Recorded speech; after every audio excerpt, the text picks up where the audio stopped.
there's going to come a day, and it's going to be faster than any of us want, that the only value you're going to have is your ability to connect and monetize. And I don't want to be Chicken Little run around saying the sky's falling. I can just tell you your value is going to be determined on your ability to connect. I mean, you talk about playing the odds. The amount of people who go through a fraction of the effort to learn what you're teaching, if you start implementing any of this stuff tomorrow, you'll see those tangible results really, really fast.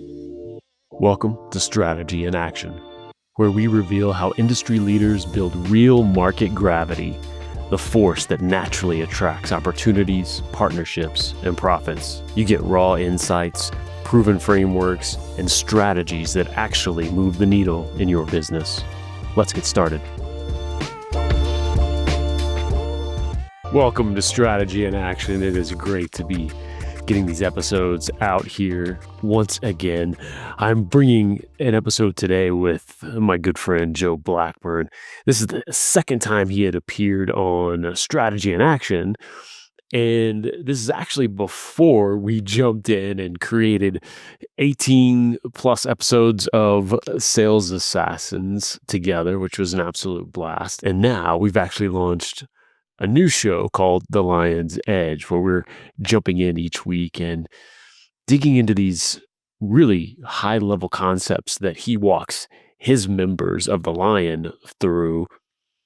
And we wanted to share that with a wider audience so they can certainly implement a lot of that in their businesses right now just by listening to these episodes each week, but also see what it's like and see the importance of joining and being a part of something like the Lion, Joe's mastermind. If you haven't checked out Sales Assassins or even Joe's previous episode here on Strategy in Action, you're going to understand very quickly why I jumped in and did these other shows with him.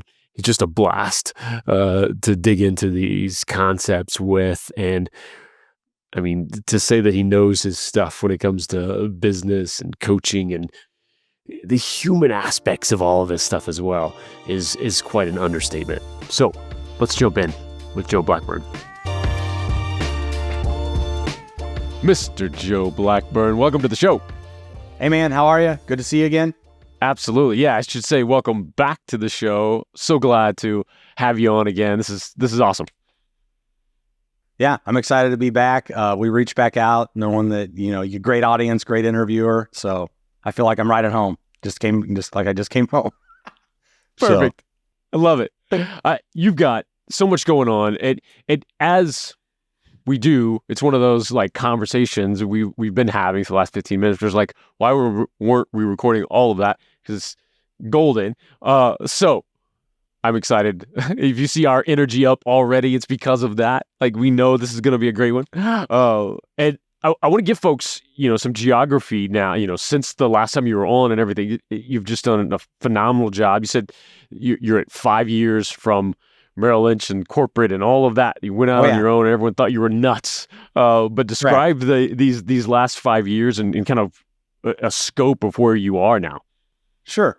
Well, when I resigned, it was 5 years ago in May, so it was the 29th of May. My boss at the time, and his heart was in the right place, he said, "You've thrown your career away and you've ruined your life." Then he hung up on me. We actually talked after that. He called me back, but he was not happy. I wasn't 100% sure he was wrong. I mean, I did leave all my income, all my benefits. I mean, everything that would be the norm of a functioning adult in America to, chase a dream. But it's been 5 years. It's gone really fast. And I've been down a couple roads that maybe didn't pan out, but I'm not sure if I've totally made it, but I've made, what I've wanted so far. And it's been a blast. And I think the last time we talked, we were launching our inner circle mastermind called The Lion. And since then, we've had 5 in-persons. We just had our last one this past weekend in St. Louis. We had everybody fly in to watch the Cardinals at the top of the Hilton at the ballpark, split with the Rockies. I'm assuming you're a Rockies fan. Maybe not. I don't know, but the Rockies are terrible and the Cardinals split with them. But yeah, we had a great time, locked everybody in the basement, got some deep work done, working on some levers that really, that group who's really, they're trying to really maximize the business they have by recruiting, training, going out and acquiring other businesses and really growing asymmetrically above, kind of the one-off. And they're working on multiplying wealth, meaning whether they're buying a business, real estate, and so forth, but very family-centered. So that's kind of our core that we work with. And then, we had a great time there. But from them, actually, two kind of offshoots in our business. One, where we found a gap in the sales teams of some of these businesses. So we've started a school called Assassins, Becoming Deadly at Sales, for not really the very beginner, but I guess we help a couple of those, but kind of that person that really wants to go from, let's say, $10,000 to $15,000 a month to high six figures and with aspiration to cross seven. And then we also have an immersion program where we'll just take your entire team and train them, your secondary leadership, your sales, your service. We put them all in their own school and kind of give them their own playground and work with them in a lot of capacities as a group, some one-on-one and so forth. But that's really for those, founders, owners of a business that want it done for them. And they may be tracking to sell the business at some point or just have other interests, or they're building something out that takes their time away from that. So we do it for them. It's a great service, but it was kind of the two gaps around our core.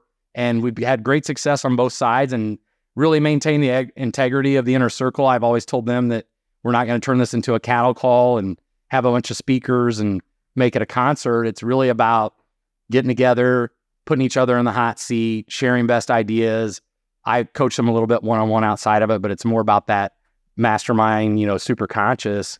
And it's been super fun, super successful. We're headed to Phoenix, Arizona in November. So we try to go where it's warm, but not horribly hot. And I rolled the dice on St. Louis because it can be the hottest city on the planet. And it was 81 and not humid. It was amazing. So we got lucky. Nice. Oh yeah, that's half of it on those destination things, because that could take everybody out if it's just a miserable. Yeah, so we got super lucky there. I like this order of where you started with folks, with that, the one-on-one, getting that dialed in, really delivering results for those folks first, and then out of that seeing this need, and I think that the call out is really jump in. You have an idea, you have this, how you can help some folks, jump in and start helping those folks. Maybe before you have this whole huge ecosystem that you should have before, after, and all of that, because that's how you're going to really find those things. Because even if you did build it out or put it on paper, it's going to change once. Oh, always. You start interacting. I came home from St. Louis and I have 4 changes I'm going to make. So we're not trying to change for change's sake and how we deliver, because you got to be careful. You don't want to confuse people or keep them discombobulated. But when I had left Merrill, I was focused on one-on-one. I had actually purchased a franchise that has a great platform. I was used to sitting at a multi-billion-dollar platform for investments and financial planning. So I bought something similar in the coaching world, and it was great. And I still use parts of it, and still a great organization and everything. It's just like anything else, you evolve and grow and have less dependency on things like that, less regiment.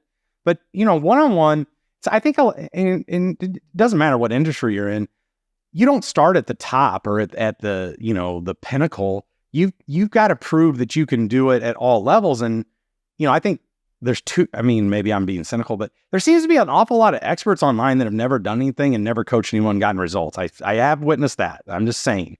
People that have never done anything that are great at marketing. So kudos to them for taking advantage of the marketplace. However, I just felt like, I could do it, but can you coach someone to do it? So we had a great one-on-one business, and I still do some one-on-one coaching and so forth, because I think it's valuable and I think clients want that. However, what happened there was I had 22 one-on-ones at one time. We were having 22 conversations that are essentially in all framework references the same, and people could learn from it. So we got an idea of the mastermind, and then I wanted to make it where it was enjoyable, it was fun, and it was effective. So people really liked coming to the events. They still were getting results, and they liked the group, because the group has as much to do with it, meaning their synergy and how collaborative they are and how much they get along and all those different things. And, you get a handful of people together. That's not always easy, but we really got into the mastermind mentality. And at first I totally took one-on-one away, by the way. I just went cold turkey and took it away for 5 months. And what I noticed was there was a performance drift. I mean, there's no, everyone's so enamored with scaling, they forget about this other person called the client. So I know it's novel, but sometimes the clients need to get results. So we found a way to still keep intact parts of the one-on-one. We pushed more of our, interaction in our biweekly calls and then the in-person. And it was like this whole, I call it an ecosystem. And then we have a community that they can access and share wins. And so we created a great synergy. The business did really well. We went from Labor Day of 22 to Labor Day of 23. We crossed over 7 figures, which was my goal. And that was huge. No social media, no, anything other than what I teach and word of mouth. So, I kind of like doing what I say versus just teaching someone something, you know what I mean? Like, it's kind of like if you haven't walked the talk. So I feel like I can look anybody in the eye and say, all right, I can show you how to do this. And I just did it. So not only am I teaching it, I'm doing it and still doing it. But what we found as we got into that kind of that second year, what I was starting to sense, because I got to know people so well, was there was just a couple areas where I don't know if you call it a gap, but it was kind of like this was missing in their business. And, when you're running a business with 5 to 20 people or what, I call it a boutique, but when you're running that size operation, you're wearing all the hats and doing everything. So, and you may not be great at teaching other people your talent. Like you may be able to teach them your skill, your professional skill, but your talent and your connectivity, it's kind of has to be fostered. So what we did is we took a handful of their salespeople in their organizations and started another school. We called it Assassins. I baited it for 9 months because I wanted to make sure I vetted out what worked, what didn't work, how to get results of people, in that forum. And just, I don't like to just, say this works and it didn't. So we got great results there. We opened it up. We're growing it fast. We're running ads to it now. We expect to grow that at a rapid pace and cohort and keep the integrity there. And so that's one of our main focuses right now. We also realized within that group, there were a handful of them and people they knew that just kind of wanted it done for them. I mean, sometimes people just like stuff done for them, and that's great for us.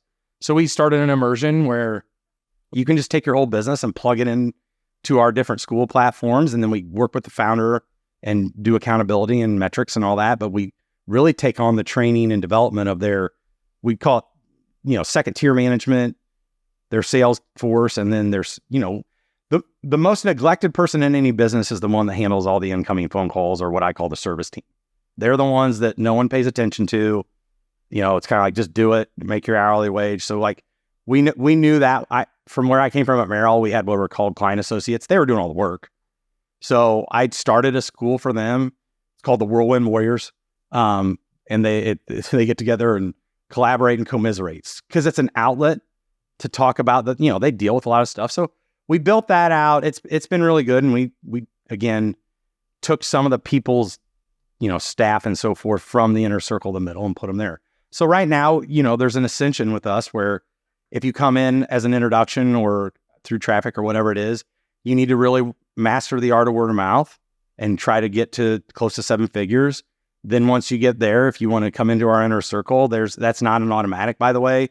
There's a process and there's a fit process because I don't want to mess up the synergy of that group. It's very good right now. Not to say we don't have any problems. We always have a couple things going on when there's humans. And then if you want to take your business to that next level, or you want it done for you, or have the need to really grow it, north of the 8 figures, searching in 9 or to exit, then you can go to immersion. So that's how we're operating. We're always reiterating it, trying to keep the core of it consistent. And the most important thing, and I tell our people this, processes and systems aren't your savior. They're not going to save you. They're going to break, and they're necessary. You're in the people business. We all are. And you can't commoditize chemistry. So you better get really good at connecting with other humans. And like we were talking before this, there's going to come a day, and it's going to be faster than any of us want, that the only value you're going to have is your ability to connect and monetize. That's it. And there's all kinds of ways to do it, but everything else is going to go AI, robot, whatever it is. And I don't want to be Chicken Little run around saying the sky's falling. I can just tell you your value is going to be determined on your ability to connect. So we're trying to teach it at all levels. Yeah. And it's great news if you're someone like me, like you, who enjoys the heck out of that stuff anyway. Yeah. but my wheelhouse. But we also understand that it's not everyone's joy in life to connect, and yet, too bad. It's one of those things you better figure it out in some way. What version of it for you that works, but you got to figure it out. Right. Period. That's awesome, and I want to really dig into this assassins. What's being covered in there? Why that's so critical right now. Before we do, I want to make sure we don't gloss over what you've got in that inner circle, because I think it's a common misnomer in this whole coaching, helping people space that, well, yeah, one-on-one that's where all the value. And then if I want to scale this at all, I can charge less and we can bring it can be a group coaching thing. And done right, that group that you assemble, that program that you have is way more valuable to the people going through it, because of what you touched on a little bit. I want to make sure we hammer home is that interaction between the members of that mastermind. That's huge. That's what will get people to stay and to stay longer. 100%. We added another in-person because of that. So we were only doing 2. And then we took I do polls or whatever, and everybody said 3. So we now do 3. And, it's, you got to know, like, a mastermind isn't what a mastermind is. It's a collective consciousness. It's a super conscience. So if you don't put anything into it, you won't get anything out of it. You might as well just buy a course and do it by yourself, or hire a one-on-one coach. That's fine. But some people really like that interaction. A lot of the value comes from, it's all different industries. So there's not the big group think and, all the, I always encourage people, you should have some form of education or whatever it is within your skill set, what I would call your hygiene. Meaning, if you're an advisor, get better at being an advisor. If you're, a jeweler, get better at custom jewelry. Whatever that is, yeah, you should refine that and sharpen that saw. But you need a group of people that don't hear and see and talk like you do, because they're going to ask the questions that you gloss over and take for granted because they don't understand it. So they need it explained to them at a much more elementary level and simplistic than you're willing to slow down and do. It's super helpful. We'll do hot seats. We have something called the mustard principle, by the way, which would mean if you and I went to lunch and you had mustard on your chin, it is my moral obligation to say, hey, man, you've got mustard on your chin, because you would go out and embarrass yourself at your next meeting if you had a big glob of mustard in your beard, right? You'd want me to tell you. Well, it's the same principle in the mastermind. If I see something that I think would benefit you, and I don't say it because it makes me uncomfortable, which is selfish, because I'm thinking about me, not you, there's pretty much you can't be a jerk, but with directness, you can say, hey, this is the mustard on your chin right now. And that's what people really like. So we'll do, even in our biweekly call, we either do a hot seat or a spotlight. So if somebody needs that mustard conversation, they'll bring it and then I'll facilitate it. Or we may have someone that's doing something extremely well at a high level, and it would benefit everyone to know how to do it quickly. So we make that determination every other week on which route we go there. And then when we get together, it's a combination of some deeper learning, more collaboration, and then we have a lot of fun. Like, we went to Utah before St. Louis and rode razors, out in St. George, Utah, in the desert. Now, I personally, once is enough, but some people loved it, and that's all they do. I mean, we've gone out on the ocean. We've done all kinds of different little, we went, when we were in Colorado, we were supposed to go hiking, but the weather didn't cooperate. So we went to the, Cheyenne Mountain Bar and spent the afternoon there, but we were supposed to go hiking. We just never made it because it stormed. But anyway, I mean, there's always an element of real fun. And what's interesting is they all connect on their own outside of it through text and so forth. And they all kind of do some business together and promote each other. So I'm really proud of it. I mean, I was in a mastermind because by the way, I'm a huge believer in, if you're going to talk about something, you better be doing it. So if you're a coach, you better be getting coached. If you're running masterminds, you better be in a mastermind. Like, nothing is probably more embarrassing. I wouldn't know, but I can't imagine someone being like, who coaches you? What mastermind are you? And you're like, I don't do that. You know what I mean? Like, that would be crazy. But I'm in one, and there was 270 people. This is a kind of a bigger one. And of those 270, only 3 of us successfully did what I'm doing. Because it's not, I'm not tooting my own horn. It's just, it takes creativity. It takes consistency. You've got to get close to these people. I mean, I pretty much from 4 o'clock to 8 o'clock at night while I'm running my kids around, I've got mastermind members texting me with something that happened during the day. Sometimes it's just fun. Sometimes it's but I hear all this, I need boundaries. I need balance. It's the other bullshit I hear. Sorry. But all these people talking about how they want to operate this business that runs on its own. I'm like, why wouldn't you want people to want to get your counsel and help and friendship? Like we're renewing everyone. We don't That's what this business is. That's the DNA of this kind of business. Well, the internet has hypnotized a lot of people into thinking that your business should run on autopilot and you should be in Fiji or something. I can't. Maybe it's because I'm an old boomer or something. I'm not sure. But when I get excess time, I don't take breaks. I work more. Like I don't know. Maybe that's just me. But it's just a crazy. There's this mentality of I'm going to overwork myself. And I have great news. You would have to be Elon Musk-esque to overwork yourself. You got a lot more. I tell our people, you're using this much of your capacity. This much. You're not even human. I mean, a genius uses 10% of their brain. The average human uses 3, 5, something. So anyway, I'm picking on that. I shouldn't go down that rabbit hole, but it's just I kind of see that as a competitive advantage too. That's why we have very, what I would consider high ticket, high value offers that sell, because my main interest is not working, which would that's a double negative. That'd be my main interest. I like work. I like what I do. I left a stressful, horrible, corporate bureaucratic shit show in all practical purposes to come do this. This is not work. It's fun. And I make a ton of money and I get to hang out with awesome people that I love and they love me. And now we're just going to keep building that, and we'll have our share of issues. We being my chief of staff, Lauren, shout out to her. She's amazing. I would be dead without her. And, we just have a blast. So that's kind of how we operate and keep going that way. And I'm sure there'll be an obstacle somewhere that, we'll have to deal with. But right now it's just going really well. Oh, yeah. And again, that's part of business. You just know those things are going to happen. And you have that mindset that, oh, this is one of those things, instead of, the world's coming apart because this issue happened. Right. Yeah. Then you have as many things in place as possible to tackle that problem, move on to the next. And yeah, I think that's great.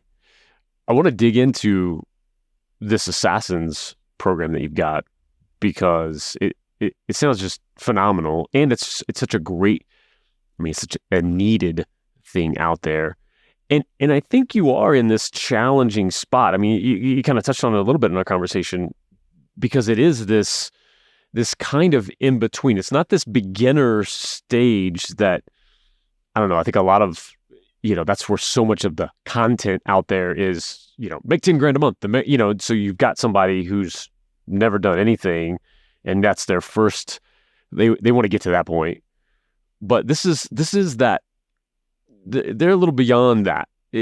Describe that person who is that and who this is for, because this digs into. Well, I'll get into that next. Describe this person for us. Well, I'll give you just some context of where I came from, because I don't want to insult or disregard people that are selling something. All of us had to start there. I went farm to farm and then moved in and went door to door. So that is courage work, and it's commendable, and you flex your courage muscle and you learn some sales skills. And if you are nowhere, you got to start there. You got to go out to the cold. But what I'm looking for, and where we really help someone, is now that they may have a profession, what we would consider a profession or a skill. So they could be in the beginning stages of advisory, insurance, mortgage, realty, where we call them a professional in sales. There's a difference between a sales professional and a professional in sales. A professional in sales has a professional deliverable of service and has to do marketing and sales to make their living. Whereas a professional salesperson, they can just sell a product. So you may start out as a professional salesperson. There's all kinds of opportunities out there. You can do it on the internet. You can go door to door. And I tell our assassins, hey, you need to flex your courage muscle. You don't store it. It's like vitamin C. Just because you had it yesterday doesn't mean you don't take your pill today. You have to do it. but they've really gotten beyond what I would call the basics or the one-on-one. They have a general idea of A, what their profession is, and B, that, they can run a meeting. They've had a little field work. I mean, not all of them that are there are seasoned veterans, but we kind of called it in between that really high level, high skilled, high 6-figure, 7-figure, and not the, I'm as green as they can be. So where the gap was, what we saw was our people in their circle were getting some people that had some sales background. They'd hire them. However, they weren't very good at going out and making connections and bringing business in. So they were really trying to, figure out, how do I get them to generate their own marketing, so to speak? And what we found was, and I had done this and learned it and done it as an advisor and all the different things I'd done. There's an actual process, a progression on how to get people to know, like, and trust you and do business with you. And you have to do it in a way that's not pushy or cheesy or real super salesy, because in the professional world, if you do that, if you become that person that is a direct salesperson in that arena, you become a repellent. I mean, and high affluent people, people that use realtors and advisors and insurance, I mean, they don't respond to direct marketing very well. They don't. They just, they do everything. Like, if you think about the last 5 services you got, I guarantee you it's from someone like someone said, oh, talk to this person. So there's some randomness to that where you can just play it by chance. But I've developed a whole process where you essentially progress through your day, your week, your month, your year through something we call pillars.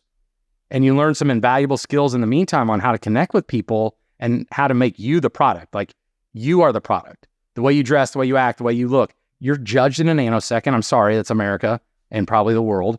You're instantly assigned status. I mean, you need to put everything in your favor, especially the younger you are. And the world's gone really casual. Like, you see me today, I'm in beach cowboy outfit, but I've been responsible for $17 billion. So, like, there's kind of this rite of passage. If you're brand new in the beginning, you better be as professional as humanly possible, because you're instantly assigned young. That's your status. You're young, you don't know anything.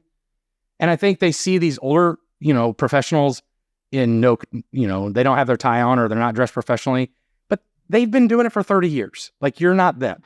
So, like, just these little nuances of the beginnings, even if you're making $200,000-$300,000, there's all these little things you can do to put odds on your side. So we talk about, how are you the product, that your hygiene of what you deliver has to be great. Meaning, whatever, if you're my accountant, my tax returns better be right. Like, that's a given. Like, you're not separating yourself by delivering your hygiene to me. I should really hope that was great, because that's what I paid for. What people stay and pay for is the experience. Like, even in my mastermind, yeah, they get tangible results. And some of them have breakthroughs and do things they've never even dreamed of doing. But I would bet the most important thing is how they feel about being in the lion. The interaction with the people. People pay you for how they feel. That's a double-edged sword. Sometimes things out of your control make them feel bad. And you have to be able to pivot and quickly resolve it and still give them great service and let them know you care. So there's some ways to handle that. But in the assassins world, we're really trying to get them, first of all, to, like, mindset-wise, to really think bigger, to set and achieve goals, which, by the way, 2% of the universe writes their goals down. So that's not like everyone thinks that's a gimme. It's not. Very few people can set and achieve a goal in the time frame that they say it. And then they've got to fight their call reluctance and their insecurity. We call it the self-ideal. You have to do things to, you got that litigator sitting on your shoulder saying, don't do that. You're not going to like this. It's not going to, you're battling yourself. So we help them really with mindset first. Then we go to them. Like, where are you actually great? Like, what are you really good at? Everybody does have something, but it's hard to always identify that. And then we take them through pillars, which would be getting people to pay, introduce, listen, like, and refer you. And notice there's no A, because I didn't say the A part of that. There was PILLR, no A, because I don't deal with assholes and they shouldn't either. And sorry if I'm saying bad words. We teach them how to do that and to really create a momentum or a flywheel around the people you're connected to, your ideal and best clients and pillars. and then the big hitters in your community, the influencers, in real life or online. And then we're trying to get them to really work with connections, but it's an ecosystem there that if you do it well and you provide great client service and you have something that makes people feel good, in addition to your hygiene, you'll grow exponentially. You'll start getting those unsolicited referrals because, again, you can train someone to have the psychic real estate in their mind of what it is you do, that they instantly, when that problem arises with someone they love or know, they say it to you. So there's a whole process around this. I mean, I just spent 3 days doing 3 parts of it. So I think we've got like an hour, but it's, this is something that I guess my belief is this, and I notice I didn't say my faith, because my faith is I'm doing something I don't see happening. That was when I left corporate America and I didn't know what was going to happen. My belief is this, because I've done it. If you do this consistently and well, these people will turn into the army that brings you the business you need. And you'll like them and they like you, and it'll be enjoyable. But that skill set's not being taught. It's not being taught in school. It's somewhat intuitive. Their law of reciprocity is kind of intuitive, but most people don't really understand how to listen, actively listen for an impact point, and then pivot to a business conversation without coming off as being, pushy or salesy or obnoxious, because they've never practiced it. They've never been taught it. And there's I call it the art. It's not the, scientific hypothesis. It's the art. Like, it takes creativity. Artists are creative. So you can be creative with your connectivity and really enjoy your life. Like, I've got a client in Utah. He's in Logan, Utah. I call him the Stormin' Mormon. Hope he watches this, Sean, if you're out there. He's bear hunting right now with clients, by the way. He didn't come to St. Louis he usually comes to everything. He's bear hunting. And Sean went from like kind of that, I'm going to come right at you and sell you what I have, to like now he does razors, side-by-sides. Like when we were St. George, he drove one. He golfs, he does snowmobiling, and he hunts. That's what he does. And he makes $6 million. So, you know what I mean? Like, so I know it becomes like, well, how do I do those things I enjoy and still be productive and run a great business? And the beginnings of that is learning how to do the word of mouth first, which he had to learn first. Does that make sense? I know I rambled on there forever, so I'll pause. Oh, yeah. No, it's beautiful, because what it is to me is this evolution of, or maybe even the real life tangible version of what we hear about in terms of personal branding. And people kind of dismiss that and they think, oh yeah, somebody wants to be a YouTuber or, in this and that. But this goes right back to you better figure out a way, even if you're in a 9-to-5, you better figure out a way to brand yourself, to make people think of you. And especially if it's up to you to generate all of this stuff, because it is, no matter what. Again, if you're in a 9-to-5, there's a version of this that you better embrace. But especially if you're out on your own, you're starting a business from scratch, or you're in one of these professions where it's up to you to generate your own business. This is everything. And I love that there is a process, because I think people make a mistake at 2 extremes. One, they're like, oh yeah, I know how to talk to people. I've talked to people my whole life. Because I can flap my gums, that means it's, I got it. And then the other side is I'm not that kind of person. That's just they're a natural salesperson. They're a natural talk to everybody. And both are bullshit, because it takes skill, practice, doing the reps, learning this process, understanding human psychology, being that active listener, letting in that information, pivot to. That's the beautiful dance, the art, as you talked about. And I love that you're taking people into this, and you didn't use the term personal branding at all, because it's got its own weight and all of that stuff. But to me, this is the meatier version of what we hear about right now so much around personal branding. Well, everyone has a brand, whether you've tried or not. I mean, you have one. So you might as well, like I call it odds. Like, you should put the odds on your side, meaning do all the right things that you can control to have a great brand. And, it's personal brand, but what I call it is psychic real estate. Everybody's got a card in someone else's mind that they know, or that they've met or seen. It's in your brain. It's there. So what does yours say? Is that a great person I want to spend a lot of time with? Is that a person who solves all my problems when I need them immediately? Do I have great service? Do I enjoy being like, the card says something. If they're slow to get back to me, they're not very much fun, and they irritate me, that doesn't go well. So I really, we do a lot of things around commands and different ways to talk to people and how to get them crystal clear, just like in personal branding. Like your avatar has to be clear. I call it, it's a think of me when statement. You need to be able to tell someone and command to their mind, think of me when you find someone XYZ, which is the problem you solve specifically with that human. That creates that quickly. So that's a good way to go about it. But most of it is this, from what I've seen. It's all like, even the people that are good at connecting, it's random. Everybody wants that system. Well, this is a system around keeping in touch with people and making it meaningful. Meaning, I'm not just calling you once a month and saying, are you okay? I'm checking in on you. That's annoying. Like, I don't want someone wasting my time on that. It's, can you create a rhythm of connectivity that's meaningful to them? That's where the art comes in. And it's hard. I mean, it's like, no one's really ever asked me this, but here's the challenge. Year 1's pretty easy. Year 2 gets a little harder. Year 3, 4, and beyond, like, kind of like being in any type of long-term relationship, you got to keep it fresh. It's got to be impactful. And the results have to be there at the same time. Like, you can't neglect hygiene at the expense of entertainment, but you need to marry the two. Like, that's how you do it over a sustained period of time. Like, I've got clients, I mean, a good handful of them that have been with me almost the entire time. They've gone through all the transitions, and, that's a long time to pay in coaching. Yeah. Quite frankly. I mean, it's the LTV on them is great, but they have a good time and it's valuable. And, when I was an advisory, it was the same thing. We had, like, you want to see it through for your client. Like, you want to see him retire and leave a legacy and all those things. So the art, what has caught my attention in this attentionless world is the art form of that long time of connectivity is going away. It's being, eroded because people want it so instantly, and they want instant feeling and instant result and instant. And I think there's a whole and I don't mean to be that old guy that talks about young people.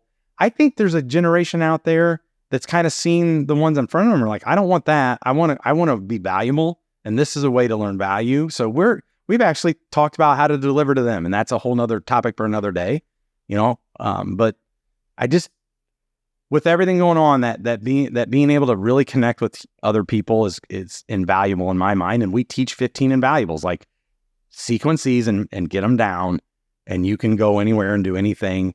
I'm living proof. I know I'm funny and great looking, but I ain't that funny and great looking. So you actually have to be able to do it. Yeah. And the key here too, I mean, you talk about playing the odds. Like, if you have this skill set, the amount of people who go through a fraction of the effort to learn what you're teaching inside Assassins is just minuscule. No competition. Yeah.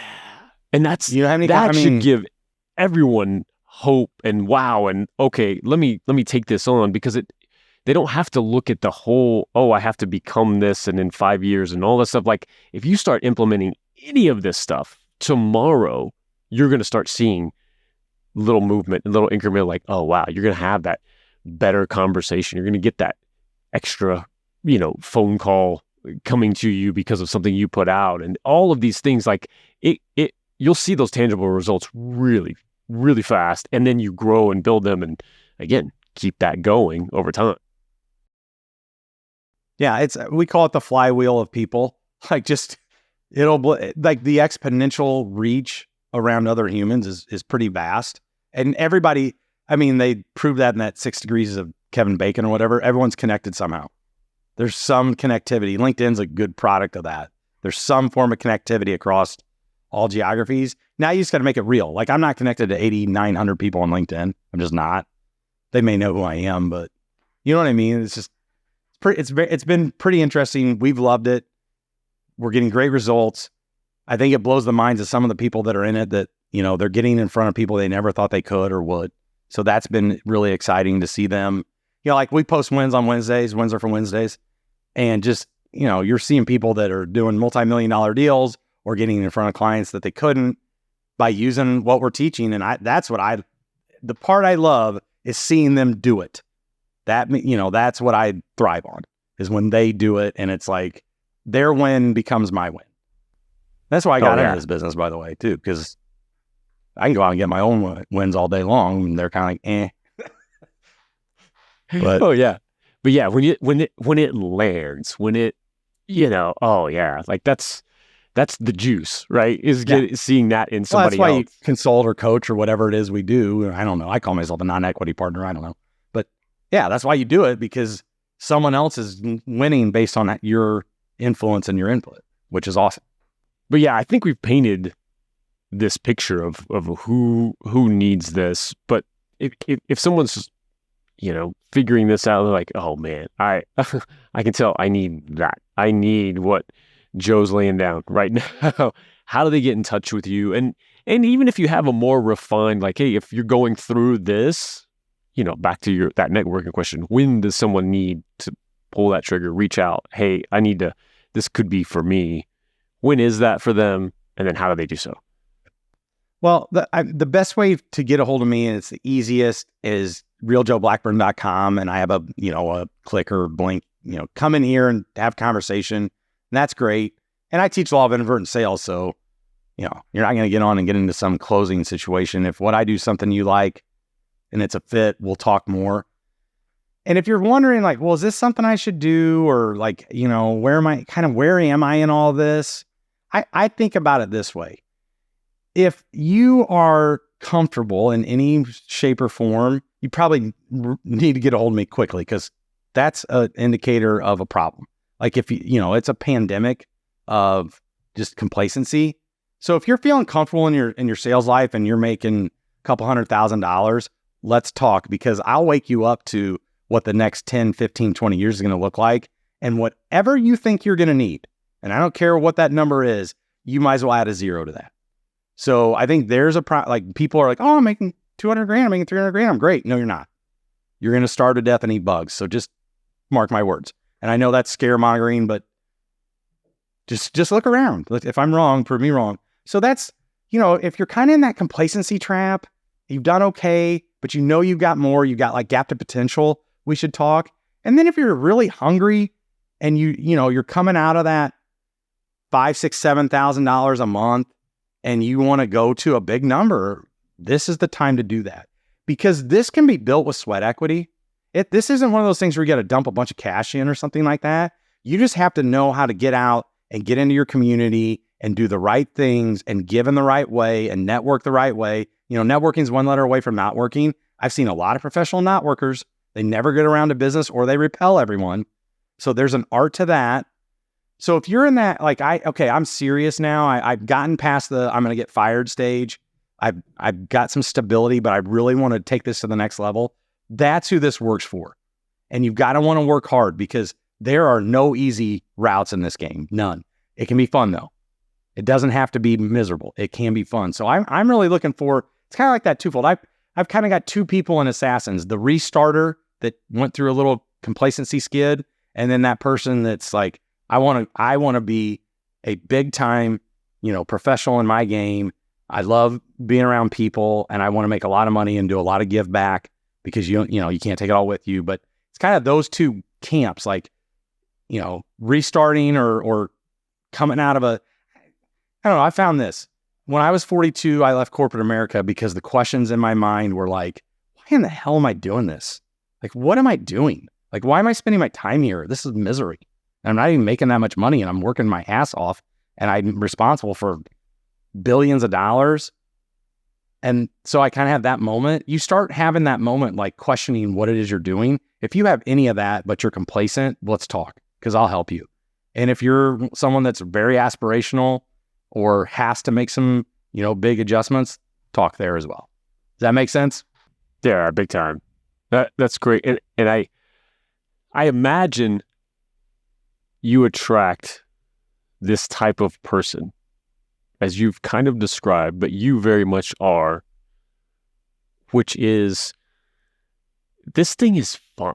I'm going to work my ass off day in and day out, but that's part of my fun. Like, I enjoy that aspect, whether it's the thing I'm doing, coaching, helping with accounting, or they love the game of it all too.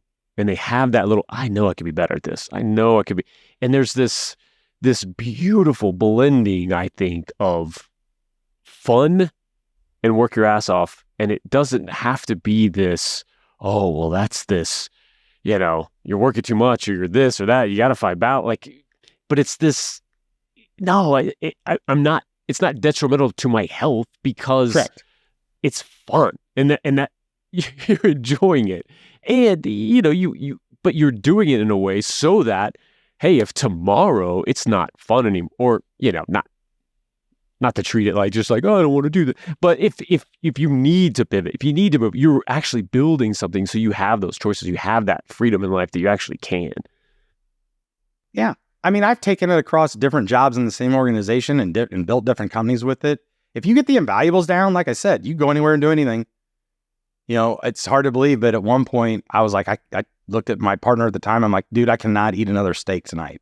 Like, I can't stomach another steak. Like, that's how much what we were doing. Like, that was a real statement, meaning like, I've had so many, and that's not a real problem, correct? I don't think that's an actual problem, but I made it. I was like, but to your point, if it's something you're passionate about, it won't feel like work.